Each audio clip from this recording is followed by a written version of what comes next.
Hi, and welcome. You're listening to the X22 Report. My name is Dave, and this is episode 931A, and today's date is March 29th, 2016, and the title of the episode is The World Economy is Drifting into a Full-Blown Collapse. Let's get right into the economic collapse financial news.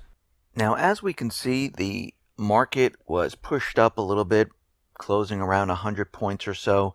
Gold rebounded, and it looks like it moved up about $20 today. And what we're seeing is the market fluctuate on its top. We're seeing gold continually suppressed, then it pops back up. And when gold starts to rise, not by $20, but by like 75, 100, 150, and they try to suppress that, that is a signal that they are losing control. But what we're seeing around the world is the economies are all deteriorating. If we go out to Japan retail sales, they have plunged most since 2010. This is the fourth monthly decline in a row for retail sales. Now, of course, they had the tax hikes, which did not help. And when we look, and that was back in 2014, and when we look, we see going forward, Japan is not improving. They're just limping along. If we look at other economies around the world, throughout Europe, we see most of the countries are in a huge amount of debt. Unemployment is going up in France. People are finding it harder and harder to survive. And things at this point don't look any better. We see Australia, the housing bubble is popping. In Canada, the housing bubble is popping. Yes, there are small pockets in areas where foreign investors are coming in, trying to purchase as much real estate as possible, which is pushing the prices up. We see that here in real estate in the United States also. But when we look around, we see at this point that things are deteriorating very, very quickly. All the economic indicators that we've been looking at show this. They're signaling us that we're in a recession, moving into a depression. And when we look at all the economic data, it is worse than 2008. Now, the U.S. government central bankers have created bubbles in many of the areas. A lot of the areas where there's real estate and it's booming, these are bubble areas. The rest of the United States is not doing as well. Now, can they do this for the entire country? No, they pick out certain areas.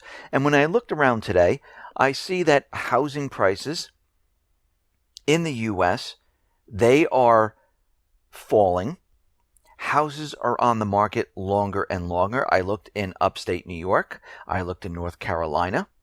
And if you just go on Zillow and do a little bit of research, you will see that many of the homes that are for sale have been on the market, they take them off the market, they put them back on the market, they lower the price, and this is spreading throughout the country. And as time goes on, this will spread into the other areas. This is what we saw back in 2008, where New York, the upstate region there, was hurting, but down in Florida, things were booming. People were shopping. Real estate was selling very well. Speculators were coming in. And then 6 to 8 months later, guess what? It all came to an end. It's an illusion to convince you everything is fine. And this illusion is going to come to an end very, very soon. Now, Russia has become the top gold buyer in February. They purchased about 356,000 ounces. The largest buyer of the precious metal among the world's central banks. And Saudi Arabia right now, they are losing 9 of the 15 top markets where they supply crude oil. According to the analysis, the kingdom lost ground in China, South Africa, and the U.S. between 2013 and 2015. Over the past 5 years, Russia's exports to China have more than doubled, increasing by 550,000 barrels a day. Russia surpassed Saudi Arabia as the biggest crude exporter to China in 4 months during 2015. So these lower prices aren't really helping Saudi Arabia whatsoever. It's actually hurting Saudi Arabia right now. Now, here in the United States, the U.S. government, the Conference Board, which is a paid board to look at consumer confidence by the government, they're trying to convince us that consumer confidence has increased by 96.2 in March, from 94 the month earlier. And when you look at what the people consumer confidence is, that's Gallup, it's completely the opposite.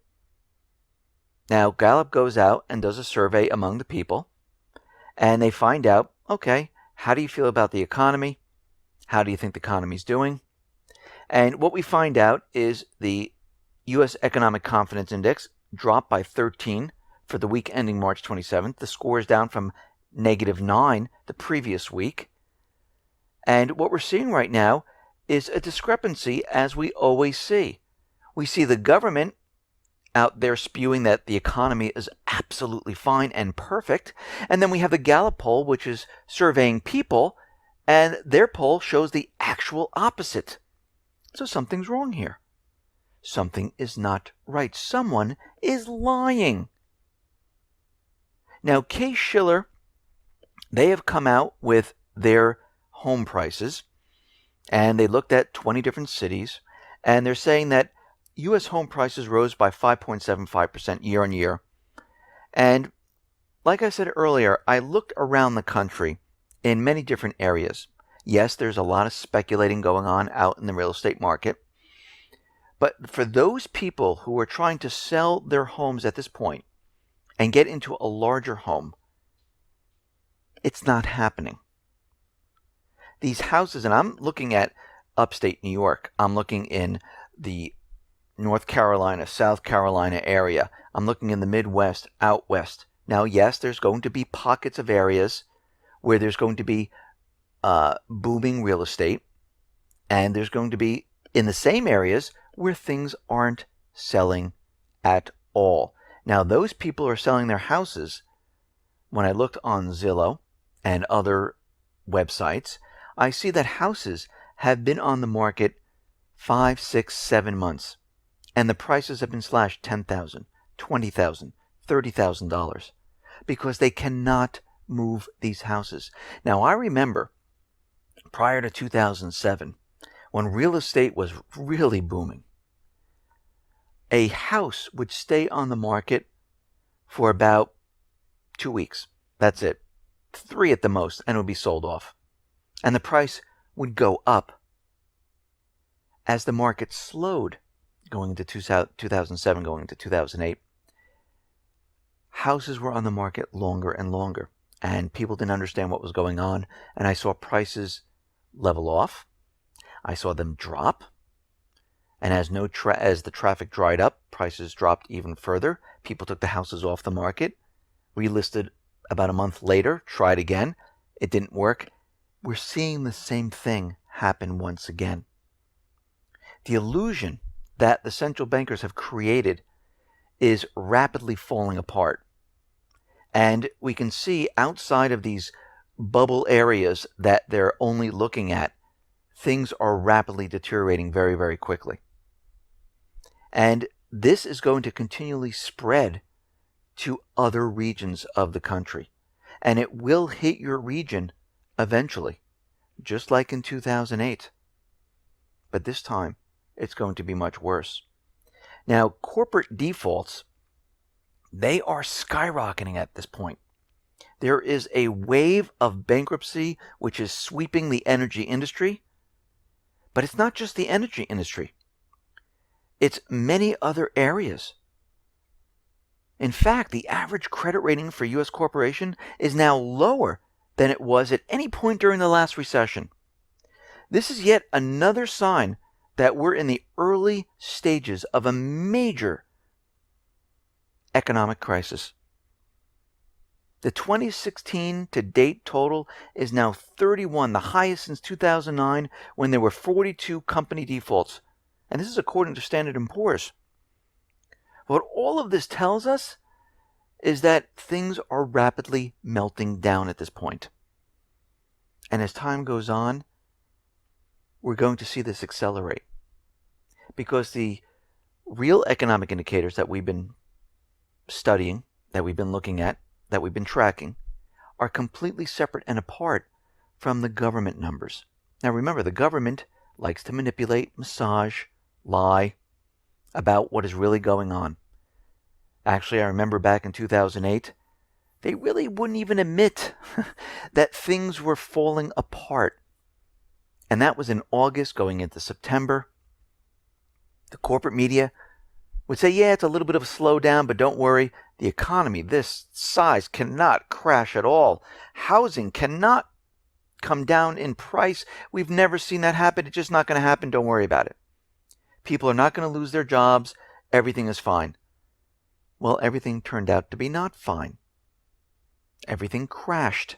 And even during the crash, they said the whole entire crash was going to be fixed by the spring of 2009, which it wasn't. Actually, Larry Yun from the National Association of Realtors said during the year of 2008, in that winter months, real estate's going to bounce back.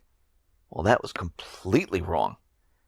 And what we're seeing right now is they're never going to admit, even when we're crashing, they're still not going to admit it. Unless they can blame it on some other country, group, or entity. That's the only time they will admit that something happened here in the economy.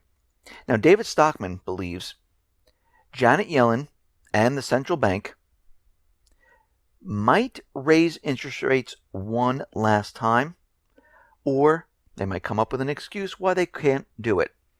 Now, if they do raise the interest rates for the last time, this is the signal that we are done. The entire economy is coming down at that moment. If the central bank decides not to raise interest rates, they're going to have to come up with one doozy of an excuse. And I don't think they have one at this point in time, because the unemployment rate continually comes down. Obama, the corporate media, is out there saying that the economy is so strong at this point. What possibly could they make up at this time to say this is why we're not doing it?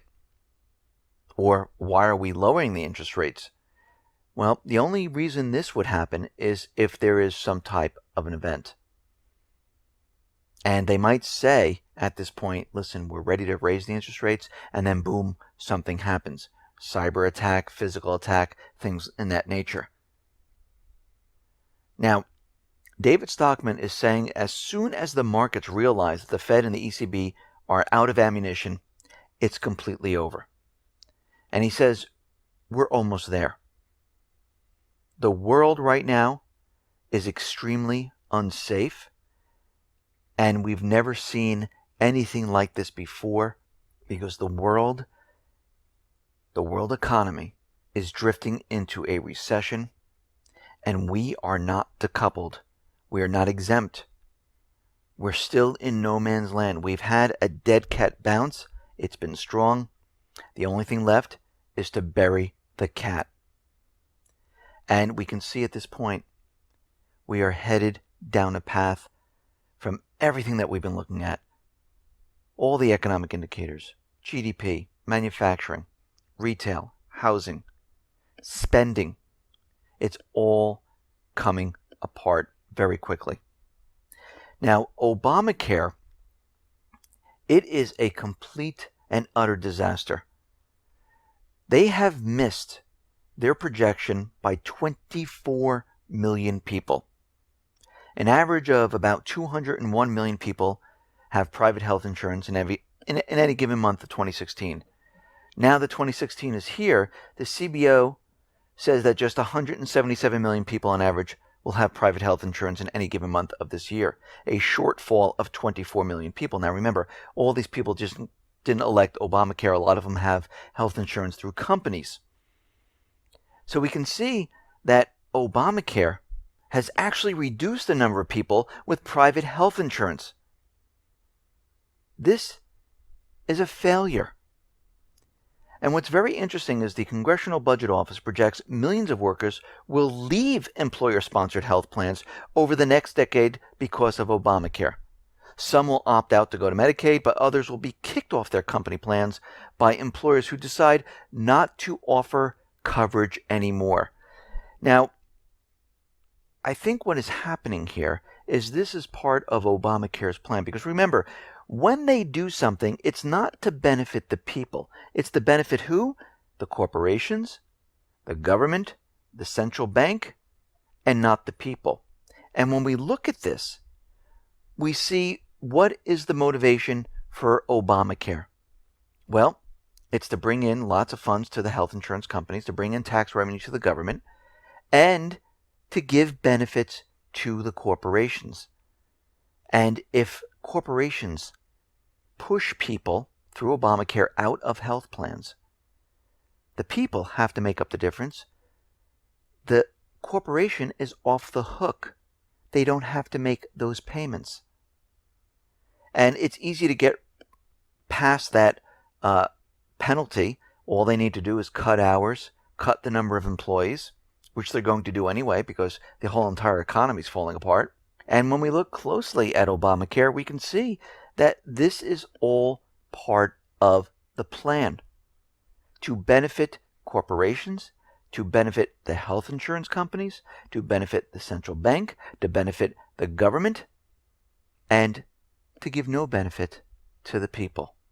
Listen, everyone, thanks a lot for listening. Be well, be safe, and especially be prepared. Thanks a lot.